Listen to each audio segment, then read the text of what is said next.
Olá, pessoal, tudo bom com vocês? Eu sou Mariane Martins, do Grupo de Estudos Espíritas Saint-Germain, e vou estar com vocês agora para a nossa segunda aula sobre um livro, Mentes que Amam Demais. Agradecendo primeiro a todos vocês que estão aqui assistindo, já deixando esse espaço aqui aberto para que vocês tirem dúvidas, façam perguntas, comentem. Muitas das dúvidas talvez eu também não consiga responder, mas eu vou tentar pesquisar, vou tentar estudar outros materiais sobre o tema para poder tentar trazer respostas, para trazer esse diálogo, ou se vocês não tiverem nenhuma dúvida, mas quiserem trazer algum comentário, alguma experiência pessoal, que esse aqui seja o nosso espaço, seja um espaço para vocês colocarem o que vocês gostariam de saber, de aprofundar, tá bom? Então eu vou começar nossa segunda aula compartilhando aqui o material. Vamos lá. Então, eu vou estar compartilhando aqui o material com vocês sobre a nossa segunda aula, como eu falei, desse livro, Mentes que Amam Demais, O Jeito Borderline de Ser, que é um livro escrito pela doutora Ana Beatriz Barbosa Silva, ela, sim, especialista no assunto e profunda conhecedora do tema, tá? Hoje a gente vai estar abordando, só para a gente fazer uma retrospectiva, na nossa primeira aula, a gente falou como é que funcionaria esse curso. Esse curso ele vai ser embasado nesse livro do Mentes que Amam Demais. Sempre na última quinta-feira do mês vai estar sendo disponibilizado na página do Grupo de Estudos Espíritas Saint-Germain.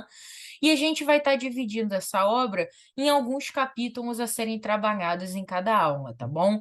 Então, na primeira aula, a gente falou um pouquinho da introdução, que basicamente era contando um pouquinho da história que inspirou, que foi a motivação, e aquele gatinho final para que a Ana Beatriz escrevesse esse livro, para que ela aprofundasse. A gente falou um pouquinho da história da Vitória, que era uma amiga da doutora Ana Beatriz, que apresentava comportamentos típicos da pessoa que sofre com transtorno borderline, e que, conhecendo através da experiência com a Vitória, a amiga dela, isso foi uma grande inspiração para escrever esse material, e hoje a gente propriamente vai estar entrando nele. Nos dois primeiros capítulos, efetivamente, dele, após essa introdução, e a gente vai começar com esse capítulo que fala do transtorno de personalidade borderline. E ele começa com uma citação falando: ciúme, raiva, impulsividade, baixa autoestima, instabilidade, medo da rejeição. Esse agrupamento de sentimentos, esse agrupamento de emoções são muito característicos do jeito borderline de ser, como a gente vai estar vendo aí ao longo da aula de hoje. Então vamos lá. Antes da gente falar transtorno de personalidade borderline, não tem como a gente falar do que é ser borderline se a gente não entender o que é uma personalidade, do que é formada uma personalidade. Aqui a gente traz uma ilustraçãozinha de uma menina tímida, envergonhada, aventureira, agitada, animada, perfeccionista, investigadora, vaidosa. A gente traz várias nuances de uma personalidade.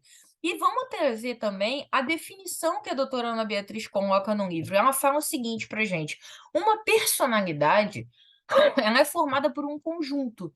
Conjuntos que são formados de padrões de pensamentos, padrões de sentimentos e de comportamentos que uma pessoa apresenta ao longo da sua existência. Então, uma personalidade é a forma como você processa as coisas, que ali seria o pensamento, a forma como você se sente sobre essas emoções, como a gente se sente sobre as situações que todos nós vivemos, e como é que a gente se comporta diante dos fatos. Então, todo esse padrão, ele forma a sua característica, a sua personalidade. E essa personalidade, ela é resultante de vários gatilhos. E falando dos dois principais, como ela coloca no livro, essa personalidade aqui na ilustração, ela está sendo representada pela herança genética, né? No nosso histórico familiar, aqui falando de pai e mãe, acho que toda genealogia tem uma interferência, mas mais direta os nossos pais, e que tem toda uma carga genética que ali vai ajudar a definir o molde do nosso temperamento, alguma das nossas predisposições. Só que a herança genética não define completamente quem nós somos. Também tem muito das vivências que a gente tem, dos relacionamentos interpessoais que a gente tem e dos ambientes que a gente vive, com que a gente convive desde a nossa infância até já na nossa fase adulta, que vão formar o nosso caráter. Então, essa vivência, o ambiente junto com a herança genética vão moldando esse conjunto de padrão comportamental, sentimental e de raciocínio, que nos faz seres únicos. E é interessante a gente falar sobre esse ponto no livro, é que assim, existe uma complexidade de sentimentos, de emoções e de como cada ser reage diante do mesmo cenário, que é muito peculiar, é muito característico. Então, assim, uma mesma situação pode provocar uma reação na pessoa A totalmente diferente da pessoa B, e é a mesma situação. Então, essa forma de reagir, essa forma de encarar as realidades, as relações com que a gente se depara, vão transformando a gente num ser único. Num ser único, peculiar, com as suas próprias características, mas que através desse padrão, desse conjunto de características, pode se encaixar mais ou menos numa definição maior, um grupo mais específico de personalidade, que a gente vai caracterizando e vai aprofundando aí ao longo da aula de hoje. E aí, a gente falou, né, das emoções, de comportamentos, de reações e tal, mas existe alguns limites, né? A gente sabe que na convivência social e às vezes até na nossa convivência com a gente mesmo, existem padrões comportamentais, existem limites que a gente tem que ter muito cuidado para não ultrapassar. E aí, quando eu estou falando disso, eu estou falando de muitas vezes de agressão física, de agressão verbal, de comportamentos autodestrutivos para com o outro ou para consigo mesmo. Existem limites sociais dentro, enfim, tanto da questão legal, né, de lei mesmo, quanto até do comportamento moral que a gente espera de uma convivência em sociedade. E às vezes, esses padrões comportamentais de pensamento, eles podem ultrapassar um certo limite, tá? E aí, esse limite ele pode ser ultrapassado em várias vertentes, né? Na recorrência, na frequência que um determinado comportamento acontece, na intensidade dele, aquela questão que a gente acabou de comentar, né? Do nível de reação, que uma pessoa reage completamente diferente, e às vezes nessa desproporcionalidade das reações, a gente pode cometer atos extremos muitas vezes. Se a gente for lembrar da aula 1 lá que a gente estava falando da Vitória, ela destruiu o portão da garagem do ex-namorado num rompante de ira. Então essa intensidade exacerbada é um ultrapassar de limite. E a persistência aqui não é no sentido positivo da palavra, persistência é o quão recorrente aquilo é, a frequência diz, e o quão persistente você permanece nesse ultrapassar do limite, mesmo vendo, mesmo sentindo e mesmo percebendo o quanto essa atitude tem um potencial nocivo.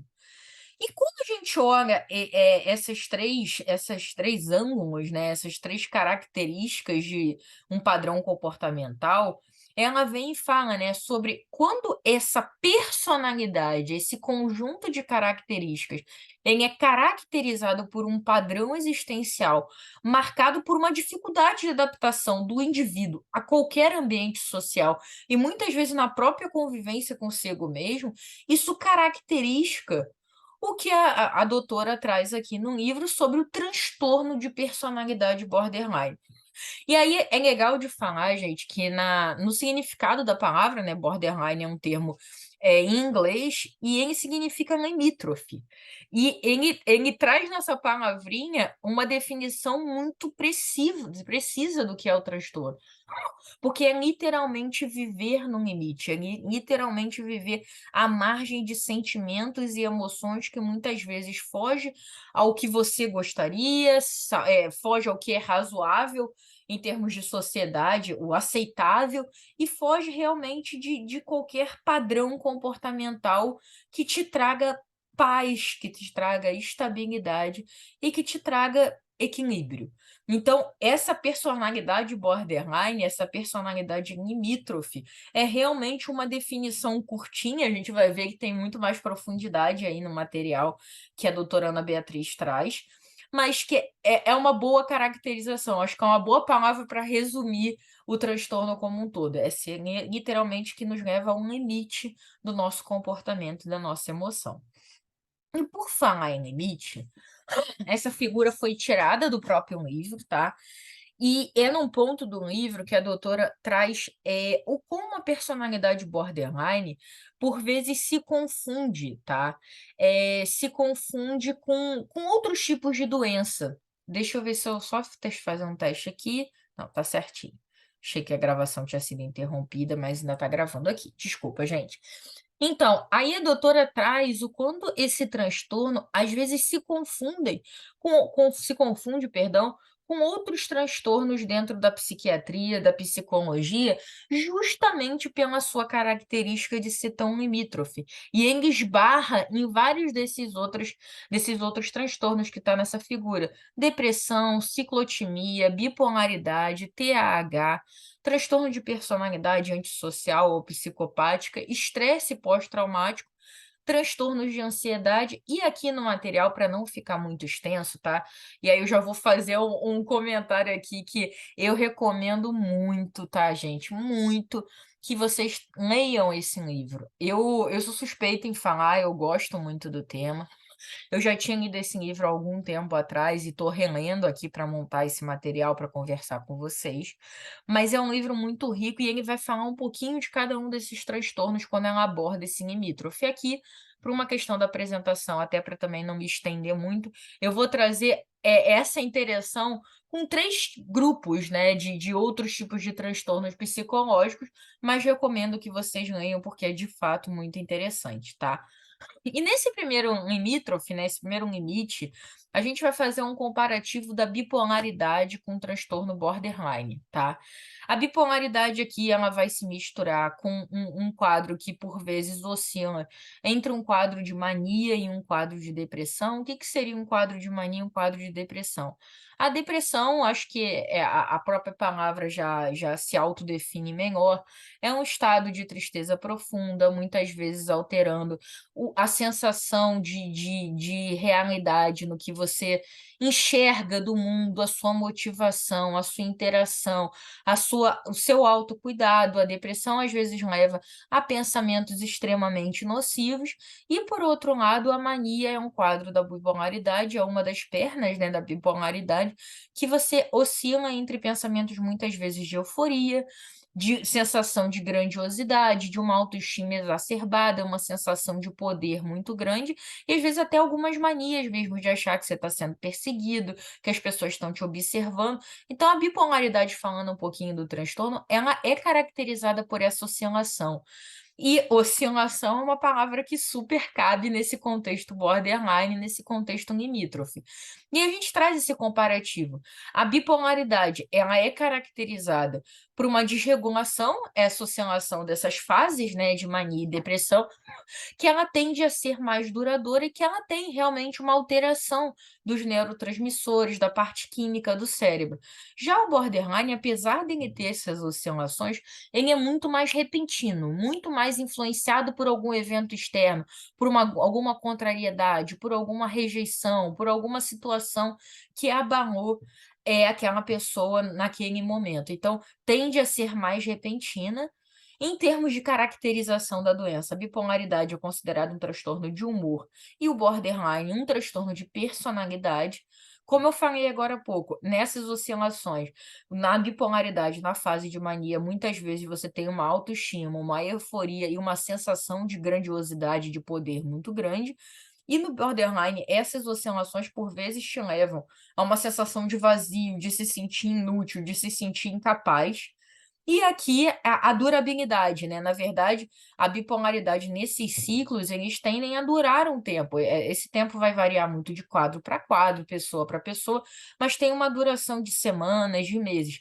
Já o transtorno borderline, essas mudanças de humor acontecem numa frequência muito grande, porque pensa só, se uma alteração, se adversidade, se uma contrariedade já é capaz de provocar esse efeito, Quantas contrariedades a gente não enfrenta no nosso dia? Então, às vezes, essas mudanças de humor acontecem várias vezes no período de horas, num período de um dia. Então, é uma característica, mais uma vez, que a sensação de tristeza, a sensação de variação de humor, ele pode existir, mas vocês sentem aqui, até pela própria explicação trazida aqui com as características, que não é o mesmo transtorno, apesar de na nossa figurinha aqui eles se esbarrarem, porque o transtorno de personalidade borderline influencia uma série de aspectos comportamentais, mentais, que se esbarram nesses transtornos aqui. Um outro comparativo que a gente trouxe aqui é sobre o transtorno de déficit de atenção e hiperatividade, mais conhecido por TDAH, e o transtorno borderline. E aí a gente vê nessa figura que tem um ponto em comum, né? Irritabilidade, impulsividade, comportamento compulsivo e dificuldade interpessoal. Esses sintomas são característicos de ambos os transtornos. Só que o grande ponto, tá, gente, é que TDAH é caracterizado principalmente pela dispersão, pela dificuldade de se organizar, pela dificuldade de atenção. Você tem foco em assuntos que você tem muito interesse, mas esse foco muda quando aparece alguma outra coisa que te interesse também. Então, é uma velocidade de pensamento muito grande, uma hiperatividade de fato, e que gera desorganização, dispersão da sua atenção. Essa é a principal característica de um TDAH. E no transtorno de personalidade, apesar da irritabilidade, desse comportamento, dessa dificuldade que traz, ele não tem isso como a principal característica. Então, apesar dos pontos em comum, mais uma vez, são transtornos diferentes. E o terceiro grande exemplo que a gente traz aqui, está trazendo essa figurinha, perdão, do que é uma caracterização de um estresse pós-traumático. Então, na verdade, esse estresse pós-traumático, ele tende a ter um gatilho que pode ser um acidente, pode ser um abuso, pode ser alguma violência sofrida, pode ser algum trauma de a perda de alguém querido. Existe um evento que causa um trauma, um evento, em geral, bem representativo, e ele causa um trauma, às vezes ele não se manifesta de imediato, e aí, quando qualquer gatilho, quando qualquer situação e emoção te faz reviver a sensação do trauma, isso se traduz em sintomas emocionais e físicos. Tá, e qual é a similaridade aí que a gente tem no borderline, que não é exatamente a mesma coisa, mas onde é que eles se encontram? É que o borderline vive uma sequência de reações exacerbadas e tudo parece traumático, literalmente. Às vezes, uma pequena contrariedade, uma pequena adversidade, uma coisa que talvez seja chata, seja ruim, mas que não tenha esse peso todo, ele vira um trauma, ele vira um motivo de você ter sintoma físico, ter sintoma emocional. Você vive literalmente o tempo inteiro carregando um saco muito pesado de traumas nas costas e tudo tem um potencial muito grande de te traumatizar. Então, assim, aí se encontra a similaridade, mas o gatilho de um estresse pós-traumático tende a ser um fator e não coisas que acontecem frequentemente na vida de todos nós e que acabam tendo um peso exacerbado por conta da própria instabilidade emocional que o transtorno borderline se caracteriza, tá? Então a gente falou um pouquinho dessas interseções, a gente vai continuar, porque hoje a gente vai trazer 2 capítulos, né? A gente falou de um pouquinho do que é o transtorno borderline, falou o que é uma personalidade, o que essa personalidade, como é que ela é caracterizada quando a gente está falando do transtorno borderline, e a gente falou como isso é difícil muitas vezes de ser diagnosticado por ele ter tantos pontos em comum com tantas outras doenças. E aí, no segundo capítulo do livro, que tem esse título, Borderline, uma visão mais detalhada, a doutora Ana Beatriz começa falando o seguinte: os borderlines apresentam-se muito instáveis, sentem-se sempre incompletos ou em constante conflito consigo mesmo. Difícil, né, gente? Você viver em constante conflito com você mesmo, instável, se cobrando, não se sentindo satisfeito, é pesado, né? E aí, logo no iniciozinho do capítulo, ela traz o depoimento de uma paciente dela, chamada Leca, a história de Leca, era uma paciente dela, em que ela fala exatamente essa frase. No relato dessa paciente, perdão, ela fala: "Eu me sinto numa corda bamba, eu estou sempre a um passo de perder o controle".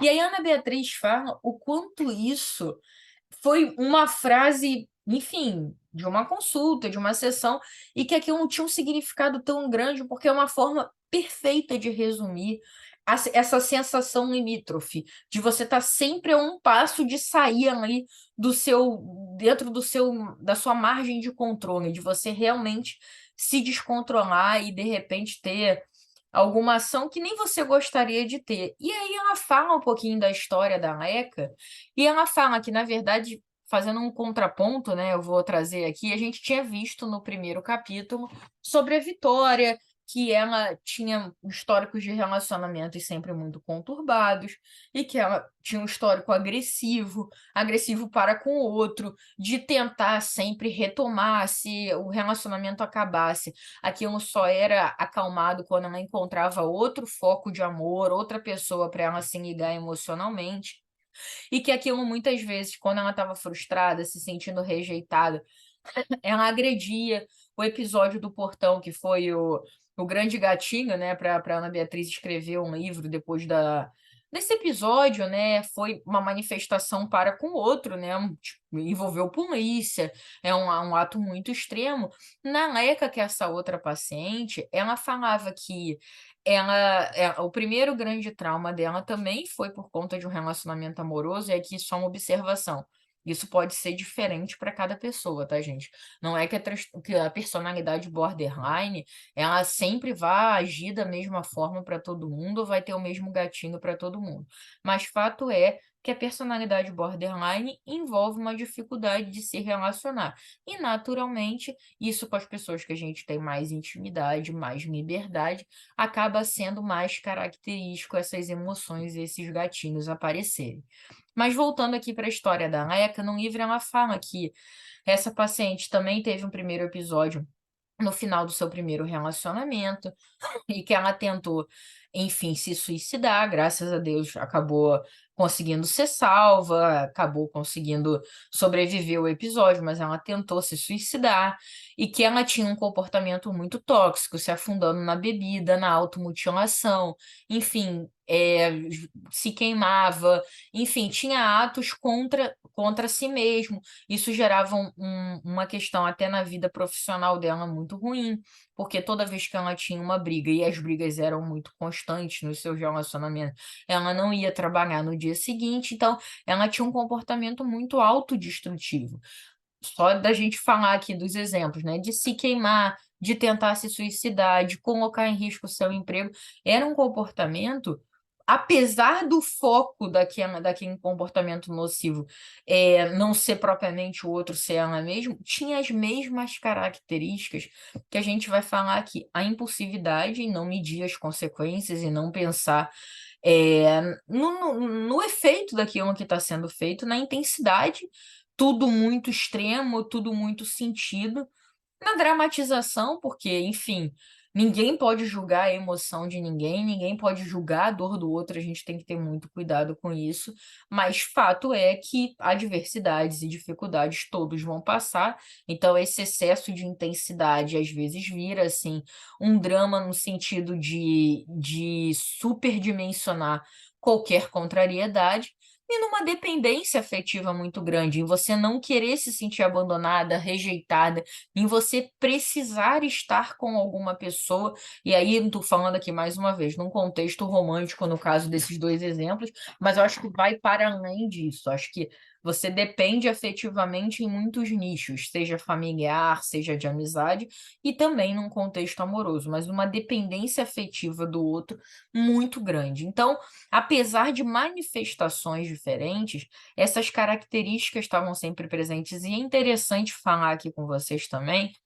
que no livro, a doutora Ana Beatriz fala sobre isso, que existe, vai, um degradê dentro do transtorno borderline, que existe um padrão comportamental de pensamento, de personalidade, como a gente viu no início, mas às vezes os níveis e as formas de se manifestar, eles podem ter tons e tons, podem ter intensidades e intensidades. Então, tem esse degradê, que é a expressão que ela usa, que é dentro da faixa do borderline, você tem características que são incomum, mas as manifestações, a intensidade pode variar, dependendo das heranças genéticas, dos gatinhos emocionais, das vivências interpessoais e da própria formação daquele indivíduo, enfim, enquanto ser único também, apesar do grupo, apesar de fazer parte de um grupo de personalidade caracterizado por esse transtorno borderline. Então, dando sequência aqui, a doutora caracteriza quatro grandes disfunções existentes dentro desse transtorno de personalidade. A primeira, que eu acho que a gente mais falou aqui, e que, como um todo, eu acho que é a mais, eu não diria mais característica, mas talvez a mais notória, é esse turbilhão de emoções quando a gente fala do borderline. E aí, falando aqui, a hiperatividade emocional. Tem vários exemplos no livro, mas a própria Vitória Aleca, que a gente acabou de trazer aqui, é uma hiperatividade emocional, é tudo muito extremo, é tudo muito intenso. E isso faz com que essas emoções, por vezes, sejam conflitantes e até dúbias, porque é um ama e odeia. Você ama muito e você odeia com uma velocidade que não é natural, porque muitas vezes esses sentimentos eles são construções, né? E essas oscilações, para quem tem esse transtorno, eles são muito extremos. É um ame e odeie muito constante, muito rápido. A instabilidade afetiva, ela no livro usa isso, quando, sabe aquela expressão, o fulano é de lua. É exatamente isso. A pessoa às vezes está muito bem, às vezes ela está muito mal, às vezes você não tem um padrão do que esperar daquela pessoa, porque está sempre muito instável. Ira intensa e inapropriada, como a gente já falou algumas vezes aqui, é uma ira completamente desmedida que, se a gente for pensar racionalmente, não tem o efeito desejado, porque você machuca o outro e você muitas vezes afasta mais ainda aquele em quem supostamente você queria estar perto por causa desse comportamento descontrolado. E aqui tem outros, tá? Outras características, mas aqui para a gente fechar essa disfunção emocional, sentimento de vazio a tédio, e isso é muito contraditório. Como você está sempre acostumado a viver no limite das emoções, quando existe um instante, uma microfase ali de calmaria, você se sente vazio, entediado, como se nada fizesse sentido. Porque você está tão acostumado a viver num turbilhão que você não se acostumou a viver em paz. Então, é contraditório, mas nos curtos períodos de paz você se sente vazio. Então, enfim. Então, isso aborda um pouco da disfunção emocional trazida pela doença. E existem outros três grupos de disfunção que ela traz no livro, que é a disfunção cognitiva, e aí tudo que eu estou falando aqui tem outros exemplos, tá, gente, no livro, mas aqui falando da disfunção cognitiva, eu trouxe esses quatro aspectos. A incapacidade de manter pensamentos estáveis. A gente falou das emoções serem estáveis, eu acho que está caracterizado em praticamente aqui a aula toda, mas os pensamentos também, você não consegue se manter linear, sabe quem ama ou odeia do sentimento? Às vezes você quer muito alguma coisa, às vezes você não quer de jeito nenhum, às vezes você está muito motivado e às vezes você não quer fazer nada, você não tem constância. E isso se manifesta também na forma de pensar. Dificuldade de aprender com as experiências passadas. Isso é muito interessante, porque às vezes você tem um relacionamento nocivo, às vezes você passou por uma situação e você tem a tendência a voltar ou para as situações que te geraram consequências negativas ou procurar novas situações que tenham as mesmas características. E aí, quando eu estou falando disso, não é de relacionamento, é de repente, uma coisa profissional, é de um padrão de comportamento, é de um grupo de amigos, é de um grupo de ações. Você tende ou a voltar para comportamentos que outrora te fizeram mal, ou buscar, mesmo que talvez no nível inconsciente, mas buscar aquelas mesmas situações que te geraram efeitos negativos no passado, porque você não consegue, de fato, interiorizar o aprendizado das experiências passadas. Terceiro aspecto aqui, tudo é muito instável, né? é instável o sentimento, é instável o pensamento e é instável a sua percepção de você mesmo. Então, assim, essa autopercepção, essa negatividade no aspecto de você, como você enxerga você mesmo, também é uma característica muito típica, né, da doença. E o último, assim, eu acho que também é falado bastante no livro, é um medo crônico do abandono e da rejeição. Lembra que agora há pouco eu falei, sobre estresse pós-traumático, como é que se relaciona? O estresse pós-traumático está vinculado a um evento de maior porte, por assim dizer. Às vezes, esses traumas em quem tem o transtorno borderline vêm realmente de um sentimento, uma palavra mal colocada, uma expressão, uma situação que você se sente deixado em segundo plano. O sentimento de abandono e de rejeição é um super gatilho para um trauma, para uma emoção exacerbada dentro do transtorno, porque existe baixa tolerância à frustração. Um terceiro tipo de disfunção que a doutora Ana Beatriz traz é a disfunção comportamental. E aí eu também vou trazer 5 aspectos, tá, nesse caso, que é uma necessidade de controle, e se a gente for pensar em necessidade de controle, acho que em níveis, todo mundo tem um pouco disso, né, de querer saber cenários, reações, mas essa necessidade de controle, falando da vida e em especial de quem é caracterizado por essa doença, é é muito difícil, porque na verdade a gente não tem o controle de tudo.